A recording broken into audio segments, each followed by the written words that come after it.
Go. Hello, and welcome to the Adventures in Poor Taste podcast. My name is Gregory Paul Silver. I'm Sam Roach. And I'm Jordan Richards, and I have my special guest star with me, my dog, who's in my room that I have to watch while we discuss comics. Okay, well, how did she feel about Nailbiter? Did she enjoy it? I don't know. She kind of ripped the comic to shreds when I wasn't looking. Oh, no.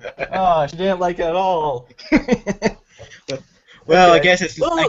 it's just not for dogs. Oh, that's a shame. Well, it may not be for dogs, but what did you guys think of it? Well, before we start with that, let's remember this was one of the comics we discussed when the Image Expo came out for our article. Sam thought it was an original concept that he thought was going to be good that he wanted to check out. You were kind of interested yourselves, since it might involve family drama, and I was kind of so-so on it. But now that it's out, I thought it was good. It felt like the first half hour of a crime drama for a brand new series. Like we're getting introduced to the characters. We got a crime that's going on in the background that we don't know much about. But the second half we'll get into. It's felt good. Okay, well, first of all, just for clarity's sake, we're talking about Nailbiter #1. It's new from Image Comics, written by Joshua Williamson and art by, I want to say, Mike Henderson? Am I correct on that? Yes, Mike Henderson. Mike Henderson, awesome. I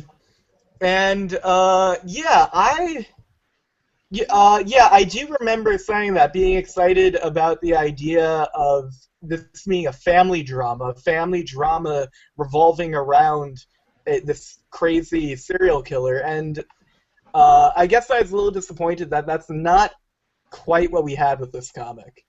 It's a little bit more the traditional, like you said, kind of crime drama route. In my review, I kind of classified it as a horror comic. I think you're right. It's more of a creepy crime drama, but not quite horror. Although that cover, pretty horrifying. if you saw that. Yeah. The cover just looks messy. The cover I don't think was particularly horrifying because it just sort of, it almost looks angelic, you know what I mean? Like it's sort of those two very basic covers and sort of an ethereal light in the background. It doesn't look like, and the eyes just make him look bored. I think that cover is not well done at all. I also think the whole Nailbiter thing, like as much as I think it's well written and it has potential, I think the idea of someone eating the nails to the bones and then killing, it's just not that strong a concept just at face value. It just doesn't seem like insane enough. Well, it's a gimmick.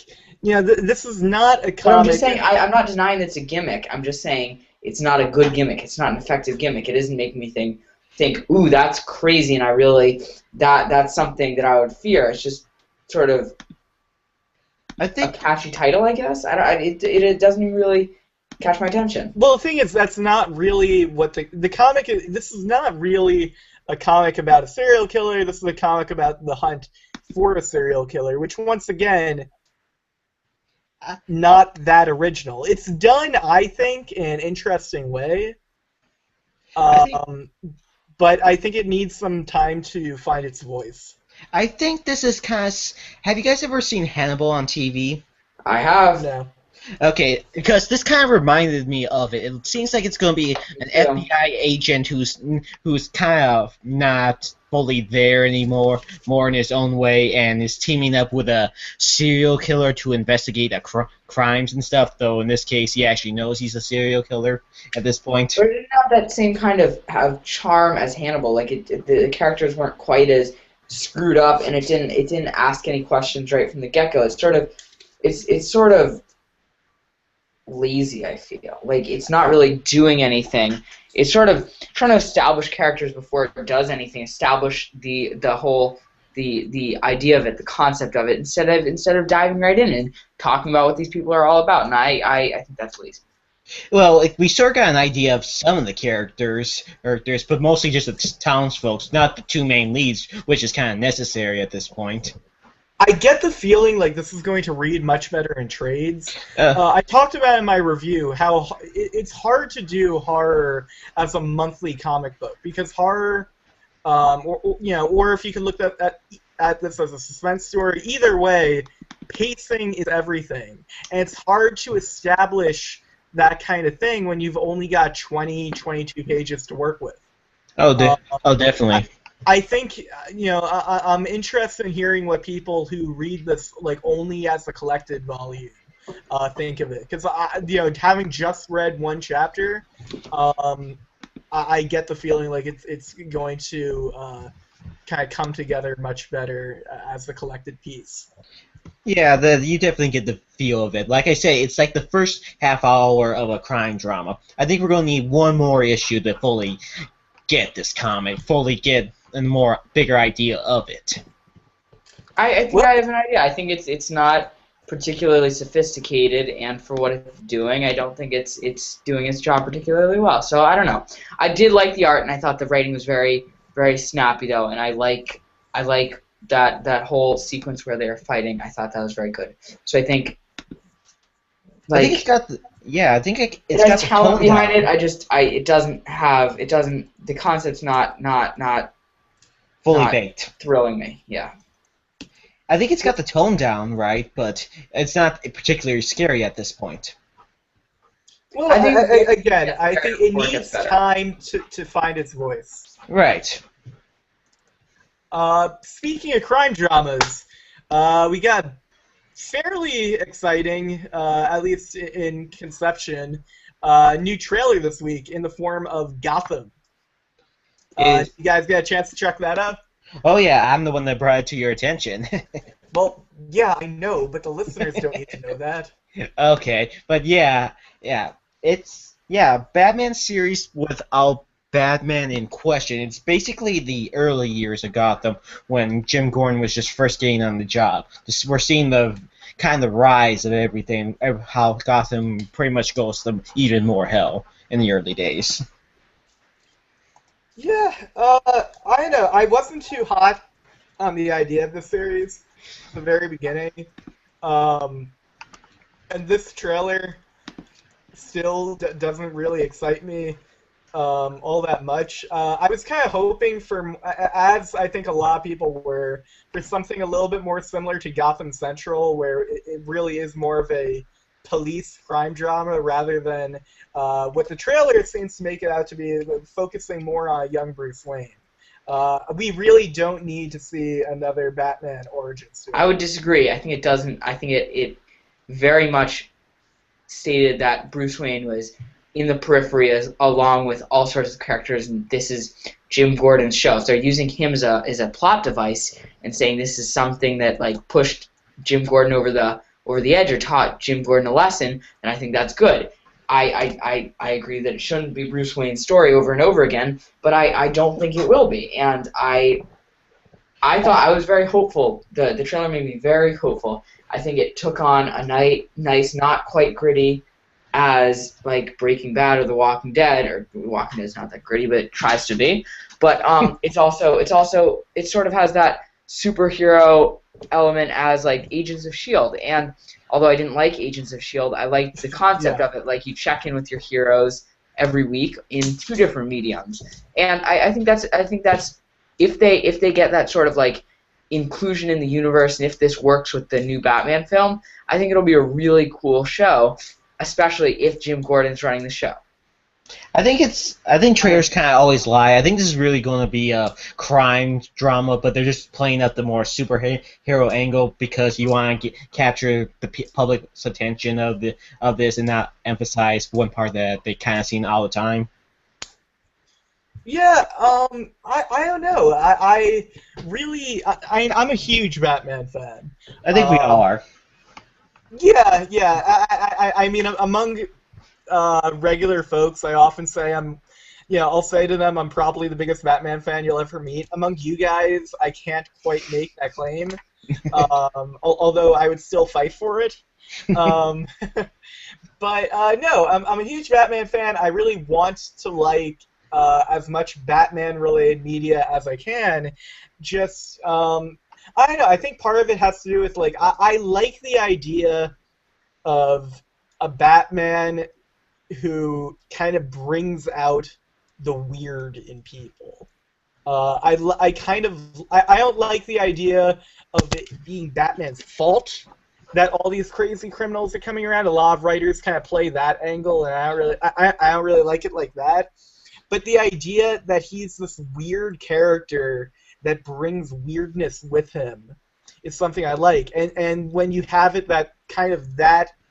Are you saying that Batman, like you're saying Batman's kind of insane and inspires other people to be insane, but in a less just way? I'm not saying insane. I'm saying weird. I'm saying. Could you give me an example? He said, I would say it's more like a bug zapper. It's just drawing in creatures and things towards it by its hypnotizing light. Right. This idea that in a city like Gotham, you can't just be a regular mob guy. You have that in Batman Year One, where the villains are kind of your almost stereotypical Italian mafioso sort of guys. Batman comes around and he takes out those guys. That kind of crime ends with Batman. And then you have the end of the story, which was mirrored in Batman Begins. The first hint of the Joker. Yep. I like that, and I'm not. And come to think of it, it's not bad that they're playing it like this. That kind of this weird, super criminal sort of thing came before Batman, but it'll be interesting to see how that changes the Batman dynamic, or the Gotham dynamic, more likely. Just that whole world. What's your thought on sort of the whole, what we think of as classic Batman, the Frank Miller, not Frank Miller, I don't want to say, but sort of how Christian Bale wanted it, how it's no Bat family, none of the kind of geeky mythos that we've been introduced to, but rather what's viewed as mainstream Batman, the kind of darker, like more, I don't know how to say it, but less like mythos and less stuff to remember? Or would you like to see Robin and Red Robin and be introduced to all these characters that you have to remember and have this whole like Batman Incorporated? Would you rather see Batman Incorporated play out or something like Gotham Central? Well, here's the thing about you saying that this implication that the pure Batman is this really dark, serious one who doesn't have any allies. Anyone who tries to tell you that the original I hear people say this all the time. Oh man, the original Batman, the first Batman, it was dark as hell. People who say that have not read the original Batman stories. They were goofy. They were silly. Yes, there's some very dark elements of it, especially in comparison to what you had for most Golden Age comics. But it was still kid stuff. It was unapologetically kid stuff. Now, I love the Frank Miller stuff. I love the Dark Knight movies. But I think that there's absolutely validity to both interpretations of Batman. You could have kind of like the crazy Batman Incorporated stuff, and you could have kind of the more grounded Christopher Nolan stuff. But which would you prefer in the show? What would I prefer in the show? Yeah. You know what? I think we're so used to, at this point, in terms of Batman's extended media from the Dark Knight movies, him being very serious, that it would be nice to see something a little bit more goofy, but given the focus on Gordon, I think in terms of this show's sake, it probably might be a little bit better off I'm not saying goofy though, Greg. Like I think you're misinterpreting what I'm saying, and that's mostly my fault. I'm not making it very clear. I'm proposing something more like, Batman Incorporated wasn't goofy. It was brutal. Bad call. It was not campy at all. What about Bat Call? Something what? What about Batcall? I don't know what that is. I'm saying there are, and I hate to do this because I hate those people who divide fandoms based on what you like, but there are the purists who like the sort of the darker sort of Christopher Nolan-esque kinds of stories, and then there are fans who like Nightwing and read all the different Bat Family books, and I was that way for a while, but I think if you have that idea of a universe, it brings out a different side of Batman as sort of like someone with liabilities and weaknesses, but still wants humans around him. Whereas the Nolan Batman is sort of like a different kind of just whole. Okay, I get what you're saying. Well, let's wrap this up. We're going a little bit long on this discussion. Well, just to kind of put a pin on everything, I get what you're saying now. I think it would be cool if they had sort of like an extended Batman family thing going on. I don't quite see how they would pull it off this early in Batman's career. Right. But from there, let's move on to talking about, well, I can't quite say it's like Christmas morning because I'm Jewish, but Free Comic Book Day is a very exciting day for me. I always enjoy it. What were your reactions?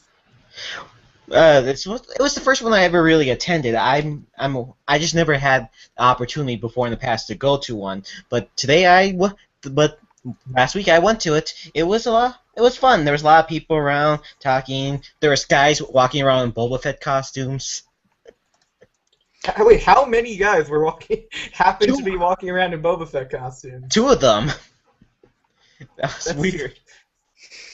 I don't mean to be the downer on every single thing we've discussed yet, but I think Free Comic Book Day is kind of a bullshit holiday because you sort of get all worked up and go to the comic book store and expect something that you know isn't going to come. Like, you're going to just find this bounty of good comics that you're going to spend hours tucked away reading, and then when you get there, they're either like out of whatever you wanted or have nothing good, and you end up just sort of like taking one of everything and then just putting it on your shelf and never reading it, or at least that's how I do it. I think there's some cool deals that arise out of it, but honestly, it's not that much to get worked up about.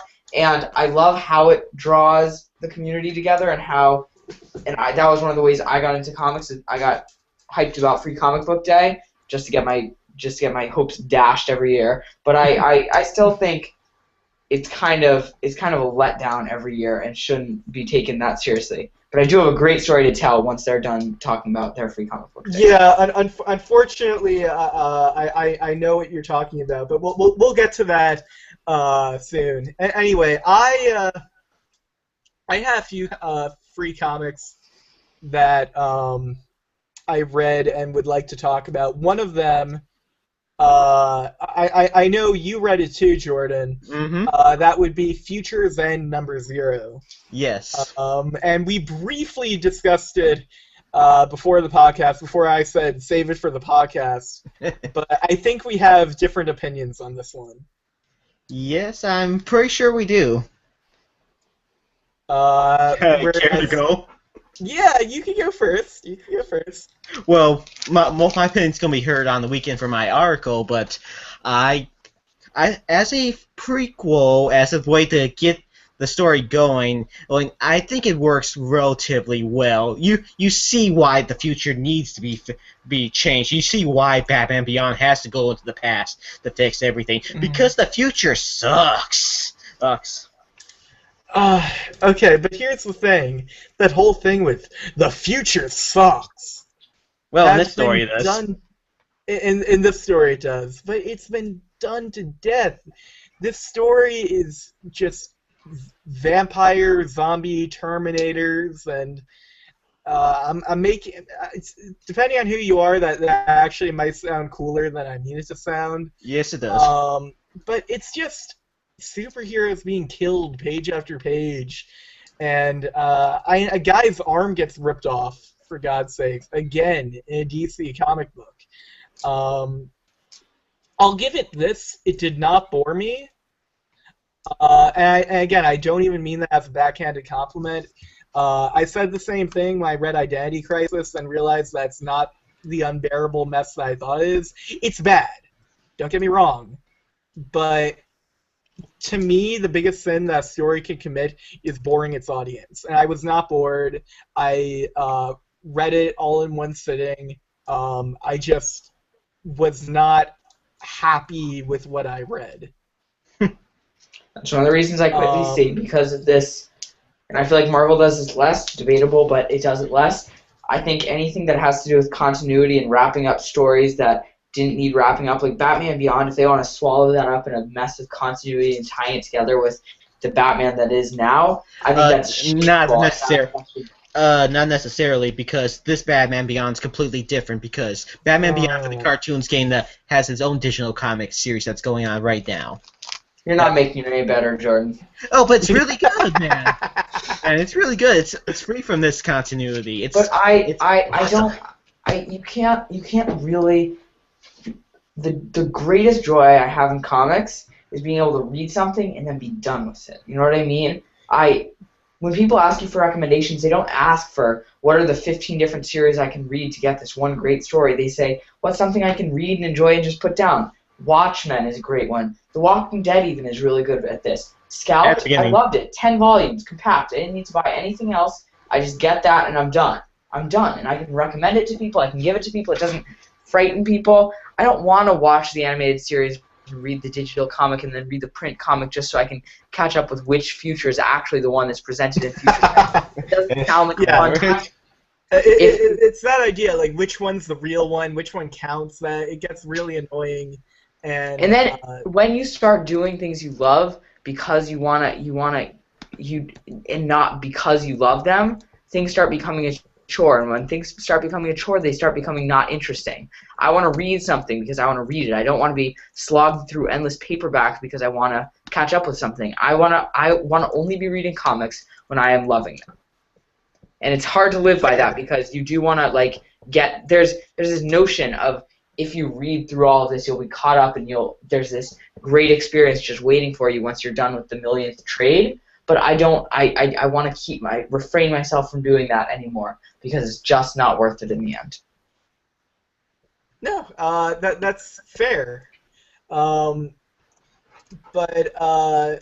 let's move on to something that's less kill-worthy. What else did you read? Something that I did not really. I would not have thought I would enjoy. I picked up Transformers vs. G.I. Joe. Now, I have very little affinity for Transformers, aside from having enjoyed the toys as a child. And I have zero affinity for G.I. Joe. And I have nothing against it, it wasn't part of my childhood. But the art on this cover by Tom Scioli really drew me in, and I don't want to get too much into it because we're running out of time. But guys, if there are copies left in your comic store, pick up Transformers vs. G.I. Joe. It is a whole lot of fun. And for me, my two favorites that I got were a nice reprint of Uncle Scrooge and Donald Duck comics, by Don Rossa. I read these comics when I was a kid, and it was really nice coming back to them. And again, they're still as enjoyable and lighthearted and lots of fun for fans of these characters. And the other one I got was more for a friend because she's a fan of My Little Pony, was Hello Kitty. I decided to read that out of curiosity. And it was nice. Sure, right. It was surprisingly good for what it was, and it was strangely a silent comic. No one talked at all in it. Well, I guess now's as good a time as ever for you to give them the bad news then. So I'm going to finish up with this. I'd like this to be the last thing we do on the podcast, so if I can take the last 6 minutes to wrap up this story. Go for it. This was by far the most meaningful free comic book day to me for a number of reasons. It's not because I went out and I tried to visit every comic book store in a 10-mile radius. It's because I went to just my comic book store, the comic book store that I've been going to for over 2 years now. And in this comic book store, and I'm sure anyone who's listening to this can relate, when you have a comic book store, it's your niche. It's people know who you are. You come every Wednesday. You get recommendations. You recommend things to people. You know the layout of everything. You get a discount for being a usual. And for me, it's different because I'm a kid and I like to talk with people, and I talk to them about how I write online and how I really love this, and I like to chat with the other regulars, and I've really grown close to some of the people who work there. And it's been a place for me that not only can I be with people who share similar interests with me, but I can really be sort of celebrated for what I like to do. And I always look forward to it. It used to be when my mom worked across from it. She worked honestly right across the street from this comic book store, and I would either bike or walk or take the bus every single Wednesday to go and check in with people and discuss my pull list, and then I'd come home. And I walk in on this free comic book day, and it feels like my place. I know the smell. They're playing some crappy music over the loudspeaker. I say hi to my friends, and my friend there, Heather, hi Heather if you're watching this, she says, I have 2 pieces of bad news. The first piece is that we're completely out of comic books. This was by 1:30, mind you. 1:30? They were completely out of free comic books.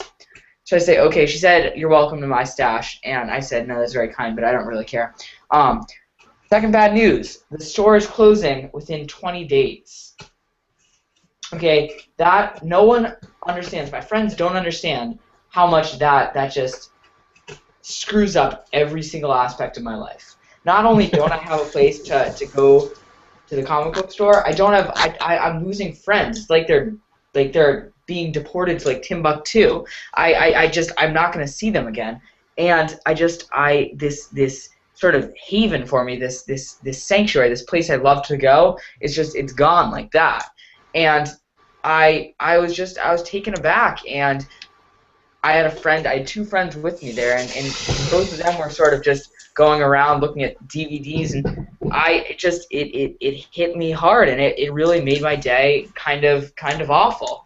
And while I was just looking over the comics because I was there, and the one good thing that came out of this is there's going to be a giant discount coming up, which is pretty awesome, but I was really taken aback by it. So I was looking around the comics, and I see this kid. He looks pretty young, and his dad, and they're looking at, I remember the exact comic. It was Daniel Way's complete collection of Deadpool.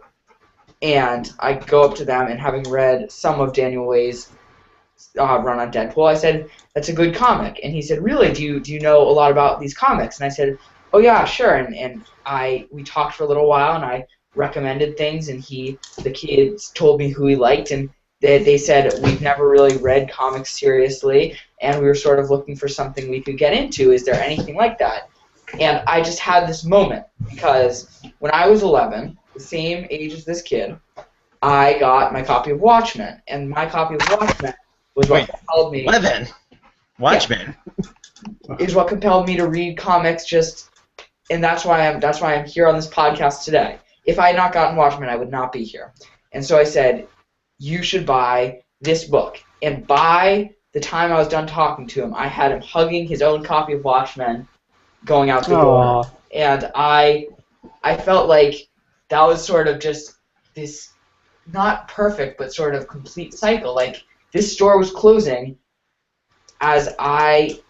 when I came to it at the same age as that kid, looking for the same kind of stuff, and I have gained a love for comics, and now this kid is coming at the same age, and he's gonna find his own place, and he's gonna find his own interests, and he's gonna start the cycle right back up, and he's gonna have his home store, and he's gonna read his books, and he's gonna love what he loves, and he's gonna hate what he hates, and he's gonna write about it, or he's gonna talk about it, and he's gonna get his friends into it, and he's gonna do what I did, and it sort of made me happy that I could start this. I could kickstart this cycle for him, that he was gonna find a passion in life, and I helped with that. Even as the place that fostered my interest for it was sort of dwindling and going out. And I it was a really kind of like, I don't even know how to describe it. It was just kind of a neat thing to happen. So that's my story. Well, I feel for you, Sam. That really is a shame. Because comic stories mean a lot to people like us, and to lose it, really can feel like losing a friend. Yeah, but I'm so glad I got it, and his name is Jonah. And so, Jonah, if you're listening to this, I hope you really like Watchmen. It's an awesome book, and I hope you like comics. So stick with it, because it's a fun hobby. It can be more than a hobby too. It can be an obsession, a life. So with that, goodbye, guys. Thank you very much. Have a great night, everyone. Forte's podcast. Yeah, we'll see you next week. Tell your friends about us. Yep. Hopefully. All right, Bye. bye.